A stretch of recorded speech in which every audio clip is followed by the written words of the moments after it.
Socrates అనే వ్యక్తి మీకు తెలుసు కదా, భూమి గుండ్రంగా ఉంది అని కనిపెట్టాడు కదా అతను. కనిపెడితే ఆ కాలంలో ఉన్నటువంటి మతతత్వవేత్తలు, వాళ్ళలో క్రైస్తవులే అని అంటారు, వాళ్ళని క్రీస్తు రోమన్ క్యాథలిక్స్ అంటారు, భూమి గుండ్రంగా ఏడుంది బలపరుపుగా ఉందని విషం పెట్టి చంపారు.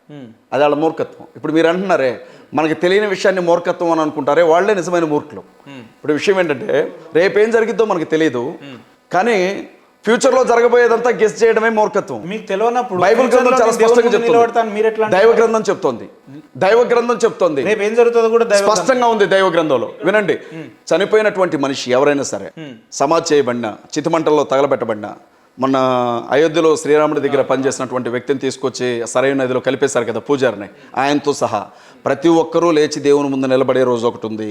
వాళ్ళ శవాలను మీరు నరుక్కొని తినండి. ప్రతి శవం ప్రాణం పోసుకొని ఆత్మతో దేవుని ముందు నిలబడాల్సినటువంటి రోజు ఒకటి ఉందని దైవ గ్రంథం చెప్తుంది. కాదు అని చెప్పడానికి మీరెవరు? 9 నెలల తల్లి కడుపులో ఉన్నారు, మలమూత్రాల మధ్య ఎట్టున్నారు మీరు? తల్లి కడుపులో ఎముకలు ఎట్లా ఎరిగాయి మీకు? ఎముకలు ఎట్లా ఎదిగాయి తల్లి కడుపులో? కళ్ళెట్లు వచ్చాయి తల్లి కడుపులో? జుట్టెట్టు వచ్చింది తల్లి కడుపులో? ఎన్నడికి ఏ సమాధానం చెప్తారు మీరు?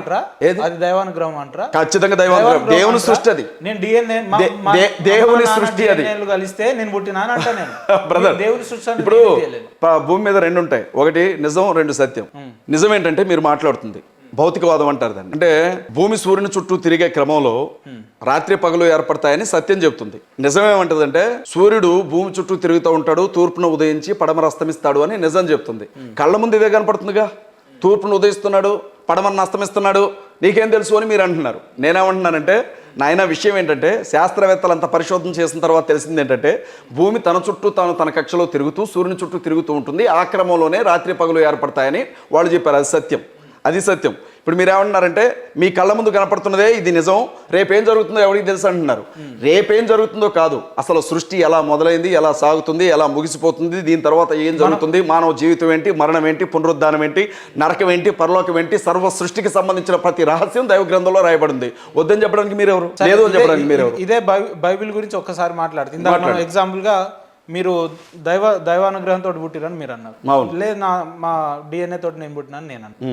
మరి అలా అనుకుంటే ఇప్పుడున్న చాలా మంది ప్రెగ్నెంట్లు కాక వేల సంవత్సరాలు, 100 సంవత్సరాలు గొడ్డుతనం అనేది ఉంది బైబిల్లో, గొడ్రాలితనం అంటారు దాన్ని. దాన్ని మీ దేవుడు సృష్టించి ఏం చేయలేడా? శాపం అది, శాపం, వ్యక్తులు ఏం చేయలేడా? ఘోరమైనటువంటి శాపం ఉంది. నేను ఒక విషయం చెప్తున్నాను, వినండి బ్రదర్. బైబిల్ గ్రంథంలో ఇప్పుడు మీరు నన్ను ఒక మాట అడిగారు, అన్న మీరు బూతులు మాట్లాడుతున్నారు కరెక్ట్ కాదు అని. నేను మంచిగా మాట్లాడినప్పుడు అద్భుతంగా మాట్లాడుతున్నారు అన్నారు. మంచి చెడు, పగలు రాత్రి ఉన్నట్లుగానే దీవెనలతో పాటు శాపాలు ఉన్నాయి బైబిల్ గ్రంథంలో. నేను ఒక శాపం లక్షణాలు ఎలా ఉంటాయో చెప్తాను వినండి. ఏదైనా ఒక కుటుంబం ఆ కుటుంబంలో ఉన్నటువంటి యజమానిని నడి వయసులోనే పోగొట్టుకుంటే, సగం వయసులోనే యాక్సిడెంట్ ద్వారా కావచ్చు, ఆత్మహత్య చేసుకొని కావచ్చు, ఏ రకంగానైనా సరే ఒక మనిషి కుటుంబానికి యజమానిగా ఉన్న వ్యక్తి అర్ధాయుషుతో చనిపోయాడు అంటే మనం ఆలోచించాల్సిన విషయం అది. రెండవది ఏమంటుంది అని అంటే, అది కూడా శాపం అంటారా? వినండి బ్రదర్.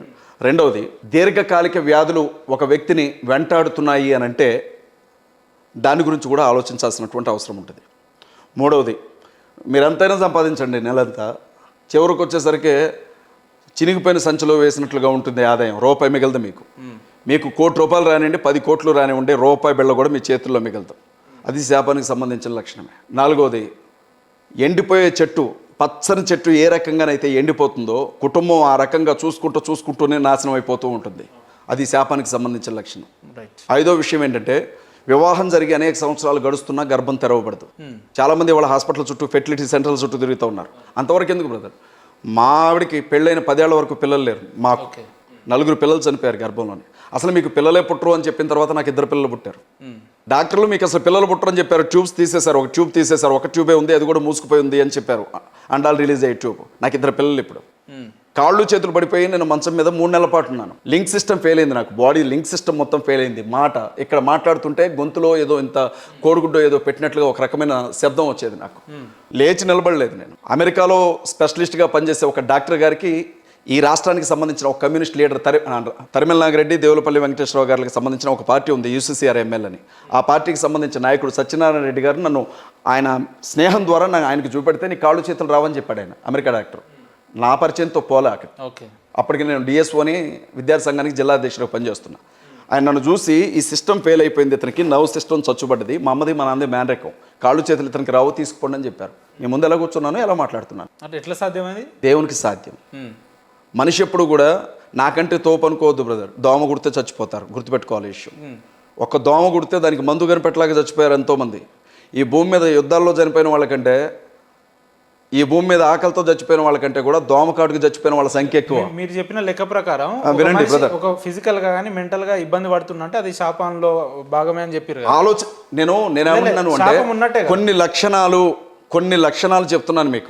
కొన్ని ఫర్ ఎగ్జాంపుల్ ఇప్పుడు మీరు నా దగ్గరకు వచ్చారు బ్రదర్, శాపంతో కూడుకున్నట్టు. ఇప్పుడు మీరు నా దగ్గర నన్ను చెప్పనివ్వండి బ్రదర్. మీరు నా దగ్గర, నా క్వశ్చన్, ఆ మనిషి ఇప్పుడు నాకు 2 కాళ్ళు పనిచేస్తలేవు అనుకోండి, అది నాకు శాపంతో కూడుకున్నట్టేనా? నేను చెప్తున్నటువంటి లక్షణాల్లో మేజర్ లక్షణాలు ఉంటే తప్పనిసరిగా అది శాపమనే అనుకోవాలి, శాపం అనే అనుకోవాలి.